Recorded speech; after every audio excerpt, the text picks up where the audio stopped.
The pitch from Acevedo. Swung on and line down the left field line for a base hit. Fly ball, gap, right center field. Double him up at second. Luke is going back to the 1-8 track. Get out the right, run and mustard grandma. It is grand salami time. Polanco sent it into right, and will send Seattle to the American League Championship Series for the first time in 24 years.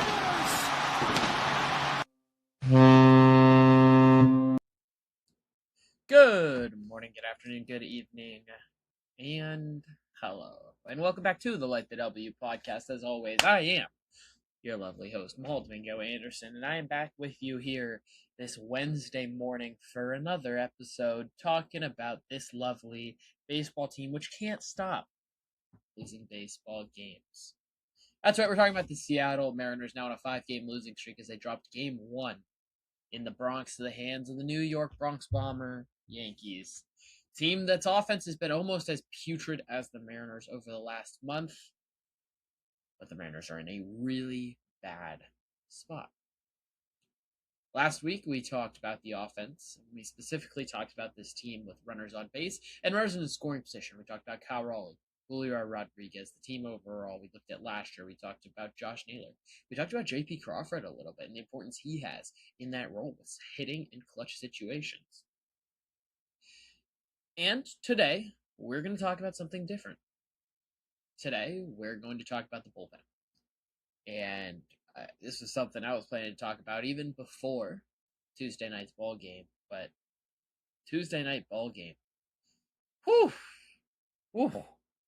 Michael Rucker in the 7th inning of a 1-0 lead. And as you can imagine, it did not go. It did not go. As we all know, it did not go well. And as it seems to always be the case, doesn't go well with that guy. So what we're going to look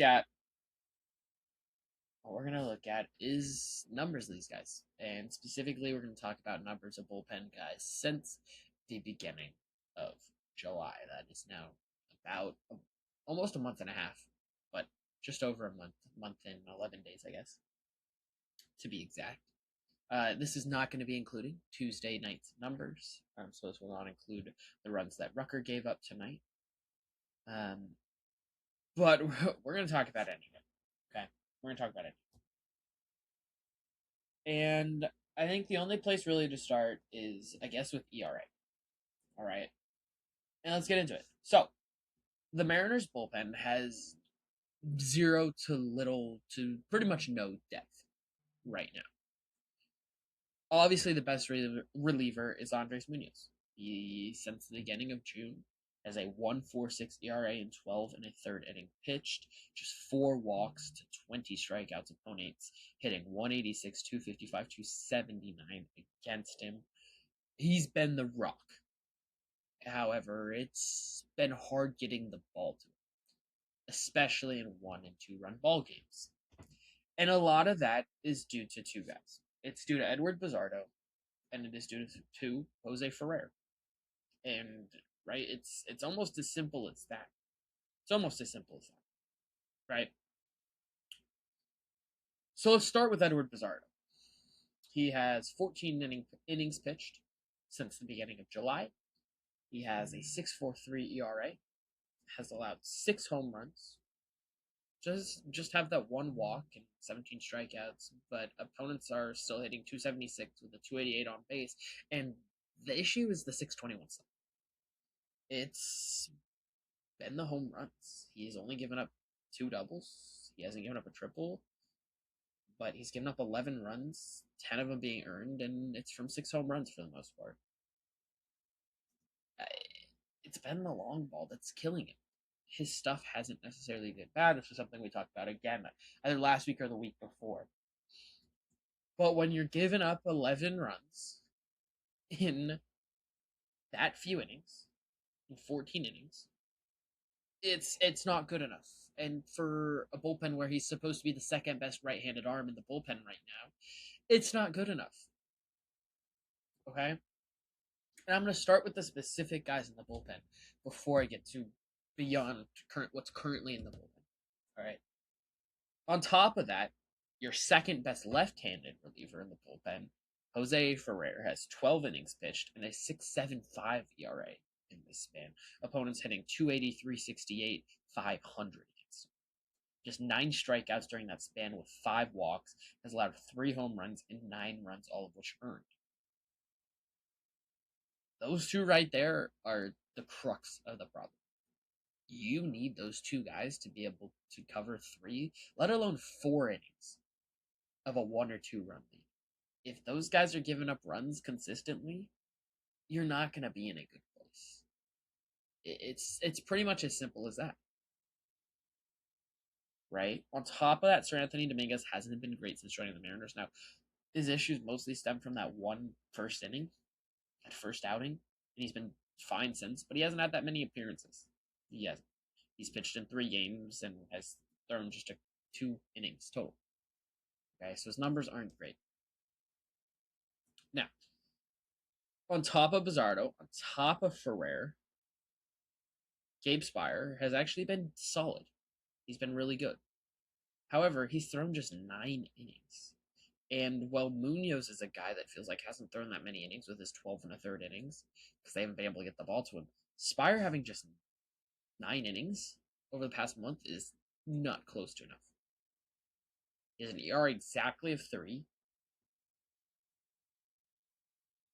Has given up 2 homers. Has just 8 strikeouts. Has 5 walks allowed. He's allowed just 3 runs. Opponents are hitting 103 against him with a 257 on base and a 310 slug. Okay, so he's been plenty fine. However, you still kind of need him to be better. At this point, right now, you need him to be a shutdown 8th inning guy, and that's kind of just not what Gabe Spire is. He's your 7th inning guy, right? Spire's your 7th inning guy. Bizzardo's your 5th or 6th inning guy. Sir Anthony's kind of that 5th or 6th inning guy as well. Maybe sometimes in the 7th. None of these guys are 8th inning guys, and that's the crux of the problem. You're putting guys in situations they don't belong in. Part of that is due to Matt Brash's injury. Yes, I understand that. However, you needed to add to this bullpen, and your bullpen acquisition was Sir Anthony Dominguez, who's just another Edward Bizzardo. You needed a whole lot better than that. You needed another Matt Brash. I said this at the deadline. I've been saying this all year. Your bullpen's not good enough.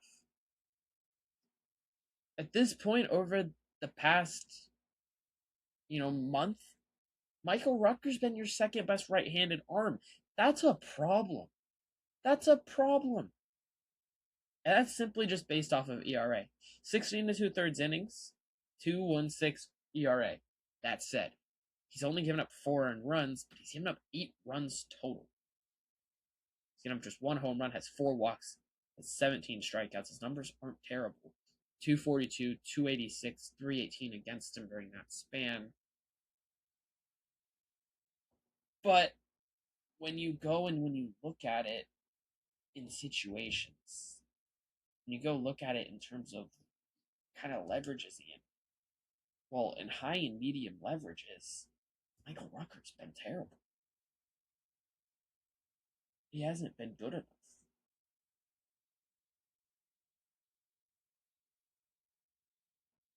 Right, he's given up 3 runs in an inning and a third. 375, 500, 375 against him. He hasn't had that many opportunities when you look at the leverage, when you look at the medium-high leverage.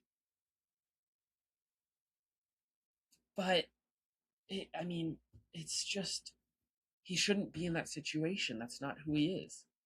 And all of this comes back to the Mariners refusing to add to this bullpen in the offseason, refusing to add to this bullpen properly at the deadline. Part of that because I don't know if you warranted it necessarily.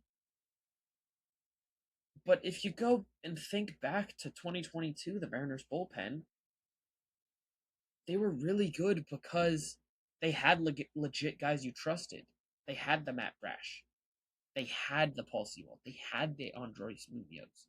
They had the Diego Castillo. Those are guys that you trusted. Now, Matt Brash broke out a little bit, obviously, that season. And in 2023.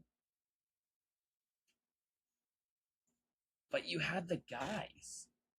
Sewell, Munoz, Diego Castillo in of itself is 3 arms better on the right side than you have right now. Castillo's in the Bizarro role would have been. And then you were able to get guys like Justin Tocqueville, right? Get guys like even an Anthony Masewicz who was solid. You had multiple guys sort of just pop up and do their thing. Paul Sewald was one of those guys. And since then, it feels like the Mariners have gone into seasons expecting to be able to create that again. And it hasn't happened. They've gotten cute with it. At some point, you have to use your freaking resources to go make a key part of your team better. And they've refused to do it. And that's a problem. That's a problem. Right? Let's go look back at that 2022 bullpen specifically. Okay. And let's see. Let's use guys that had more than 20 innings pitched that year. Right. You had Andres Munoz. You had Paul Sewell. And then you had all these different guys. Right? Like, you did. Specifically as relief pitchers. Okay? You had Munoz. You had Sewell. You had Diego Castillo. You had Matt Brash. But in 2022, you had Eric Swanson. You had Penn Murphy. You had Matt Festa. All of these guys sort of pop up. Matt Festa's the Michael Rucker type. A guy that sort of pops up is good, but you're not using him in super high leverage. Maybe every once in a while. By no means should you be using Michael Rucker in high leverage as often as you are. Let's look at it with 15 innings pitched. Same. Who else was in? Flexen was in the bullpen some as well. Like, they had guys. They had legit guys. But I mean, Festa, Castillo, Murphy, Sewald, Munoz, Brash, Swanson. That's 7 guys in your bullpen that you're like, you know what? Hell yeah. You know what? Hell yeah. And you traded Swanson. Festa too. Murphy got hurt, flamed out. He was your surprise of the season. You can have that. But that should be your cherry on top. Let's go look at 2023. 2023 Mariners obviously missed the postseason. Part of that due to injuries to guys. But you still had Sewald for most of that season. You still had Munoz. You still had Brash that entire season. Saucedo had a good year. Spire had a good years. Ty Adcock was pretty freaking good in his time. Isaiah Campbell was good in his time. And Justin Topa was good in his time. And Trent Thornton had a good 24 innings for you. You had multiple guys that year that contributed. They're missing the Paul Sewald in this bullpen. Another righty that you trust. They're missing that desperately. 2024, let's look at it. This was the year where Brash was hurt. Okay. Colin Snyder had a really good year. JT Chargois was solid in his 19 2/3 innings. Saucedo was decent. Thornton was decent. Austin Voth was decent. Troy Taylor was good when he came up. You didn't have enough guys that year. It was part of your downfall. 2025. It was Munoz. It was Brash. Luzardo was a stud. Spire was really good. But where was it beyond that? You went and you acquired Jose Ferreira's here. And Jose Ferreira's been solid over the course of the entire season, but lately he's not been good enough. This team freaking needs help in the bullpen, and they've been needing help in the bullpen for multiple years, and the front office has just neglected to do anything about it. They've trusted their development not even development, their luck a little bit, their pitching lab, too much. When that pitching lab should be your depth, it should be what you use to push you over the top, not the thing that pushes your bullpen from being too good, too great. It should be the thing that pushes your bullpen from good or great to freaking elite, best in the league. This team needed a Luke Weaver from the start of the season. Yeah, they went and tried to get Jean Duran last year, and they just ultimately didn't have what the Twins wanted. But you pivoted to Caleb Ferguson for half a season.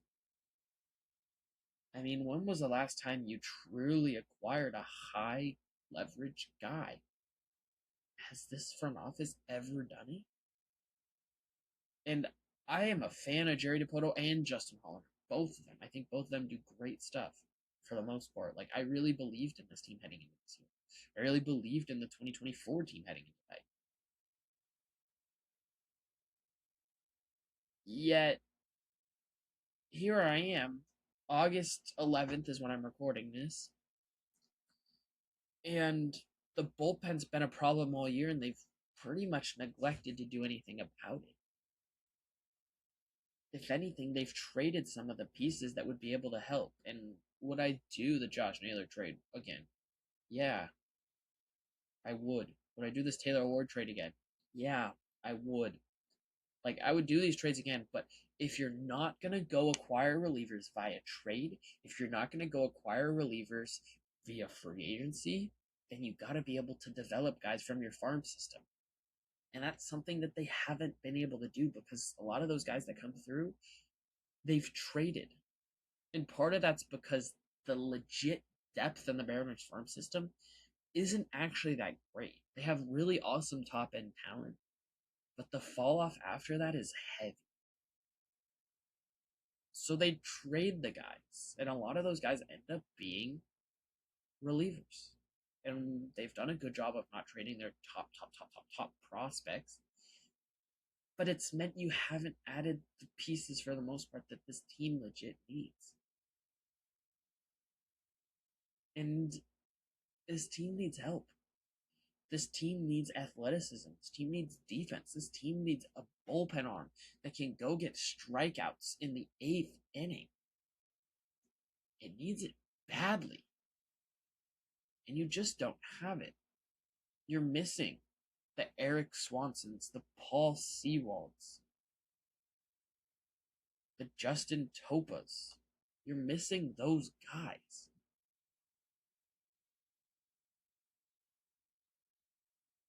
And since you traded Sewald and you traded Swanson and you traded Topa, you haven't replaced them. That's in 2024, that's in 2025, and now that's in 2026 that you haven't been able to replace them. It costed you in 24, it's going to cost you here in 2026, and in 2025, it cost you from getting to the World Series and getting an American League pennant ultimately. If the Mariners had gotten, or if they had another legit bullpen arm, this team would have been in the World Series. This team might have won the World Series. There might be a different banner hanging on the wall behind me.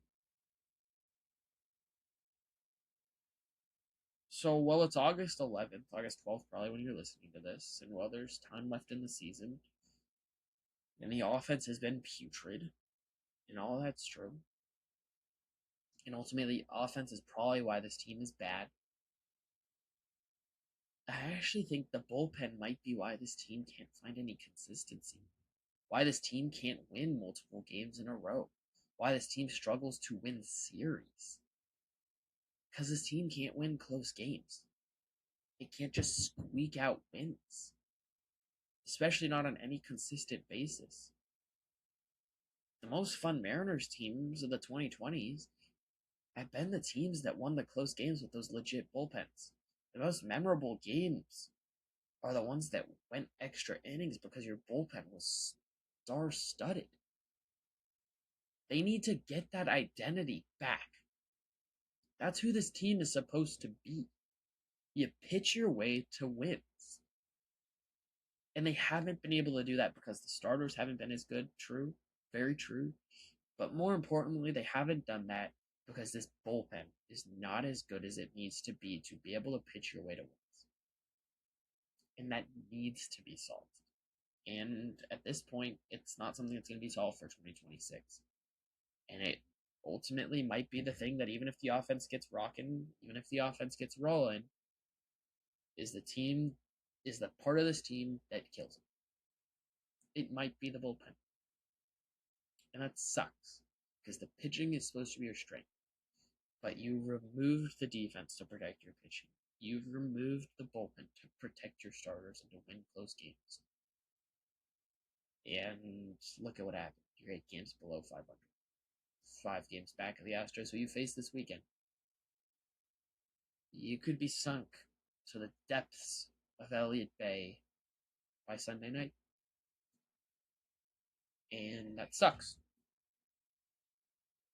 It does. So, till next time, till the next episode, as always, go Nerves, go Emps, go watch Hard Knocks. Peace.